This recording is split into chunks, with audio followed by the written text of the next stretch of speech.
It is a hot one at Twin Lakes Antique Mall today. It is near the end of August. We're just ahead of the big important Labor Day weekend.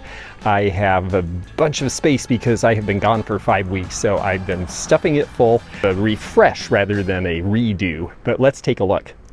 We're hoping for a big crowd this Labor Day weekend, plus it's going to be hot this week too, and it hasn't been this hot most of this summer, which is unusual here, so people have been out at the lake. I think maybe they'll all want the air conditioning and come in here.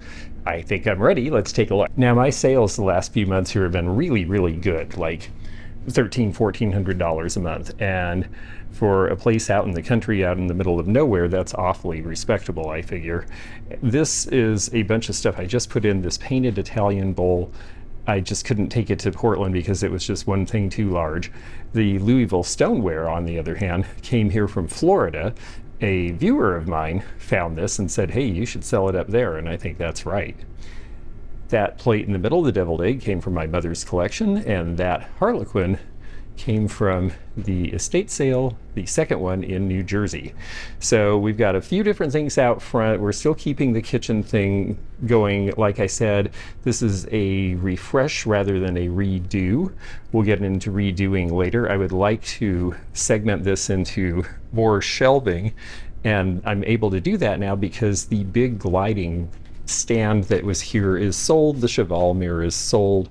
There's a third piece of size that's sold, little flip-top sewing table that used to be on the right, and so we were able to really pull things out. We were able to get everything on this little desk that's supposed to be there. We even were able to get the kiddie table. Isn't this darling? I just put all the kid stuff here, but look at that. It's from a friend of mine who was born in 1932, and this was his when he was about 6 years old. And he is in assisted living now and needs to sell, and I just think it's darling, and it's only about $40. They're just cute as can be. B&O Railroad stand, I got that in Florida. This eagle statue is pretty cool. I just sold the Remington bronze. That was my big sale for the month, $700. The lamp is very pretty. I'm surprised it's still here. It's just a very classic white. It's got a flavor that seems like it could go in a lot of more stately homes, and it's a little Hollywood Regency. I sold a bunch of cloisonne, not the horse head, but a whole bunch of other good pieces. I've already sold most of the vases. I still have the box.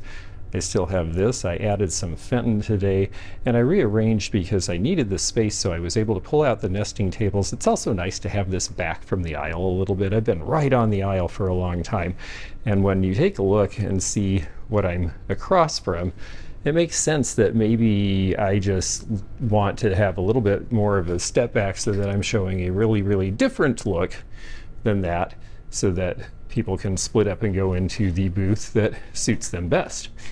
Now, this is the end with the Fenton lamps, and we mixed a bunch of pink and blue in here because why not? Soft colors, pastels like each other, makes it easy.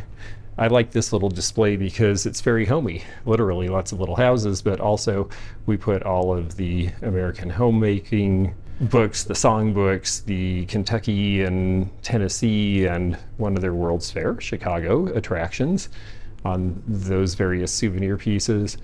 I like this up here.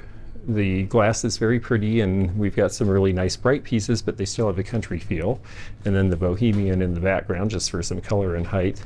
This is a really great bread and cake cabinet that you can't really see very well the way I'm using it now, but I'll end up taking it to a show, and it'll be a hit and probably sell, because I think I've got under $100 on it. This milk glass display actually is pretty strong now. I added a couple of good pieces today and rearranged it, and I see stuff that I know there's collectors for around here. Hung up a bunch of these sorts of things, filled in a hole. I sold several things off of the wall right there, so I decided it was her turn.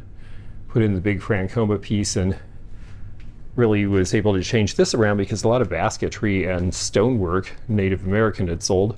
This wall I think is fun with the blue and the gray. And this again, we just sort of added to and merged things around so that it has a different look, and we added a few things here and there. We started to pull fall into this green display and pick up that paint by number back there, and straightened out the linens. Got the kitchen in order. That was pretty easy. Kitchen surprisingly has not been selling as strongly as it usually does here, but boy, everything else has. And one fun thing is, going by the other displays, I see some railroad memorabilia. I will buy those cufflinks and we'll talk about them in a future video. Fun to shop while you're doing your work. I hope you enjoyed looking at that with me. I'm always happy when I can be gone 4 or 5 weeks, do a bunch of sales, and only have to spend a few hours and make it look good again. So I feel like it's ready for the weekend. Hopefully a lot of people will buy a lot of little stuff, because I've got a lot of little stuff to liquidate right now.